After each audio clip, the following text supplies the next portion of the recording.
Mpenzi mtazamaji wa Mwakenya TV mahali popote ulipo, naomba nikusalimie hujambo. Natumai umzima ubuheri wa afya, nami penye nipo kukwema. Karibu katika uchanganuzi wa siasa. Nikueleze vile hali ilivyo, kisha baadaye nitakuwa nachanganua moja kwa moja.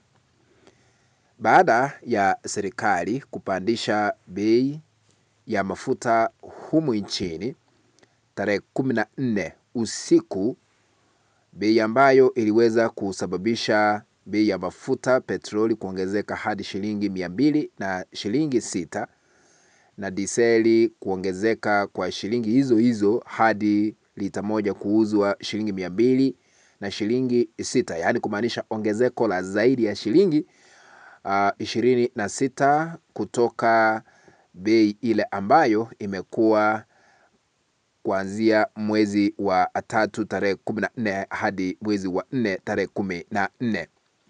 Baada ya bei hiyo kupandishwa, kuna hatari iliweza kutangazwa katika taifa la Kenya.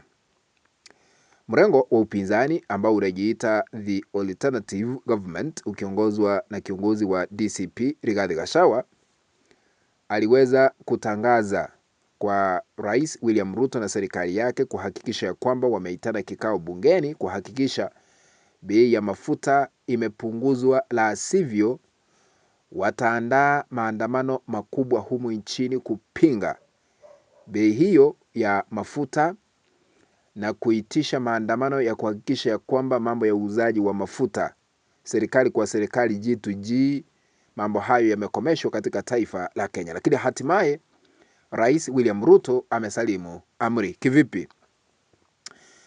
Ruto amesalimu amri baada ya kutia sahihi mswada uliopitishwa bungeni vile Gachagua aliweza kuagiza. Wabunge wakaenda wakakaa wakapitisha mswada wa marekebisho ya ushuru wa dhamani ya bidhaa ya mwaka huu 2026. Siku ya Ijumaa tarehe 17 mwezi wa 4, Rais William Ruto akiwa Ikulu aliweza kutia sahihi mswada huo na kuwa sheria katika Ikulu ya Nairobi. Baada ya kusalimu amri na kutia sahihi mswada huo, inasemekana sasa bei ya mafuta imepungua, kwa sababu bei sasa imepungua ushuru wa VAT kutoka 16% hadi 8%. Kumaanisha kuanzia sasa petroli itauzwa kwa shilingi 196 na diseli itauzwa kwa shilingi 196 kwa kila lita kwa siku 90 zijazo, kumaanisha miezi 3 mfululizo. Kabla nizame kwa undani, shukuru wote ambao mnatazama hii kanda mahali popote mlipo, mzidi kubarikiwa. Lakini kwa heshima na taadhima, unapoendelea kutazama hii kanda, tukabidhi like. Kuna alama ya kidole hapa chini mwa kanda, bonyeza hiyo alama ya kidole kama njia moja ya kutukabidhi like, na ikiwa hauja subscribe na kuomba tukaweze kusubscribe na uwasha kengele ili wakati tunapoweka kanda mpya utakuwa unapokezwa notification ya kufahamisha Mwakenya TV ameweka kanda mpya ambayo inastahili kutazamwa. Sambaza link kwa kuelekea grupu 1 ama 2 3 katika mtandao wa WhatsApp na hata Facebook ili tuendelee kujulisha wingi tena zaidi. Sasa Ruto alisalimu amri, akatii wito wa mrengo wa upinzani ukiongozwa na Gachagua kwamba bei ya mafuta sharti ipunguzwe, lakini ila tu imepunguzwa kwa 8% hiyo VAT. Na sasa tunapopiga hesabu inamaanisha ya kwamba wakati petroli na diesel imepungua kwa shilingi, sasa hivi kama inaenda kuuzwa shilingi 196, inamaanisha ni kiasi cha shilingi ngapi hizi, kutoka 206 ni shilingi 10 peke yake ambazo zimeweza kupunguzwa. Unajua bei ya mafuta iliweza kuongezeka na kuandikisha rekodi mpya ambayo haijawahi rekodiwa katika taifa letu la Kenya, jambo ambalo liliweza kuleta hatari kubwa. Sasa kuna ushindi mkubwa kwa Rigathi Gachagua kwa sababu bei hiyo imepunguzwa vile aliweza tangaza, la sivyo ataanzisha maandamano makubwa humu nchini.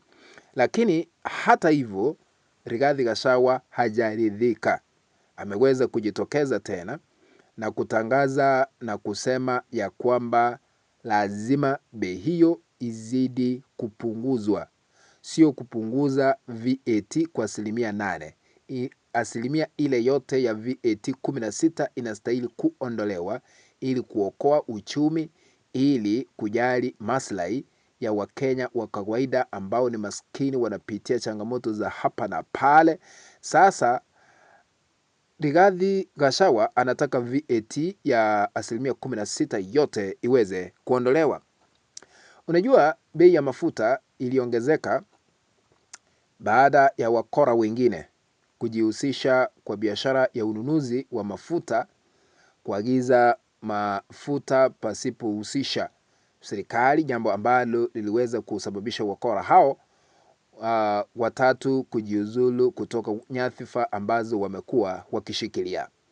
Na hivi majuzi tumeona waziri wa kawi, ukipenda nishati, Opiyo Wandayi akilazimishwa kuhakikisha ya kwamba amejiuzulu kutoka wadhifa ambao anashikilia kama waziri, kwa sababu ameshindwa kudhibiti ufisadi na wizi ambao unafanywa katika sekta ya mafuta. Na kufikia sasa yeye mwenyewe hajazungumza chochote, na William Ruto naye aliweza kujibu akasema ya kwamba hamna mtu yeyote ambaye atajiuzulu kwa sababu ya hayo, wakati alipokuwa kule Nyamira kwa ziara ya maendeleo. Aliweza sema hakuna vitisho hapa tena eti mtu fulani anaweza kujiuzulu kwa sababu ya hili na hili. Akasema hilo haliwezi kuwezekana katika taifa la Kenya. Kwa hivyo mafuta yakiongezeka, Wakenya wote wanateseka. Wakenya wote wanapitia changamoto za hapa na pale, kwa sababu nauli huwa inapandishwa, na hata kila kitu, iwe ni sabuni, iwe ni mafuta ya mboga, iwe ni kila kitu, kwa sababu yanasafirishwa na mafuta petroli na diesel, bei hiyo huwa inaongezeka, jambo ambalo linawafinya Wakenya hata zaidi, kwa sababu sasa hivi Wakenya wanalalamikia gharama ya juu ya maisha, na wakati bei ya mafuta inaongezeka, kila kitu kinaongezeka. Hata hivyo bei hii ndio imepunguzwa kwa shilingi 10, lakini haimaanishi kwamba Wakenya wamepata nafuu. Hapana, kwa sababu ikumbukwe mafuta sasa yatauzwa kwa shilingi 196 licha ya kuuzwa kwa shilingi 179, bei ambayo imekuwa ikikaa katika bei ambayo imekuwa ikikaa kwa muda mrefu sasa. Kwa hivyo tuombe ili serikali ya Rais William Ruto iombe vile hakikisha ya kwamba Wakenya hawateseki na kupitia changamoto za hapa na pale, na tunaweza kudhibitisha kwamba vita ambavyo vinasemekana ndio vinaweza kusababisha bei ya mafuta kuongezeka kati ya Iran na Marekani na Russia hapa na pale, tumeweza kupokezwa habari kwamba vita hizo zimefika mwisho. Kwa hivyo tunataka kuona bei ya mafuta ikipungua, kwa sababu kama walikuwa wanasema ni kwa sababu ya vita ndio iliweza kuchangia bei ya mafuta kuongezeka. Sasa bei hiyo iweze kupunguzwa kwa shilingi hata zaidi ya zile ambazo tumekuwa tukinunua, kwa sababu wakati kulikuwa na vita tulikuwa tunanunua mafuta kwa shilingi 179, na sasa vita havipo. Sasa bei hii inastahili kushuka hadi 100 na hata 50, kwa sababu mafuta sasa yatakuwa yanapatikana, kwa sababu Marekani imekubaliana na Iran kufanya mazungumzo, kumaanisha wamesitisha mambo hayo ya vita. Kufikia hapo, mpenzi mtazamaji, ndipo natia kikomo katika uchanganuzi wa masuala ya kisiasa.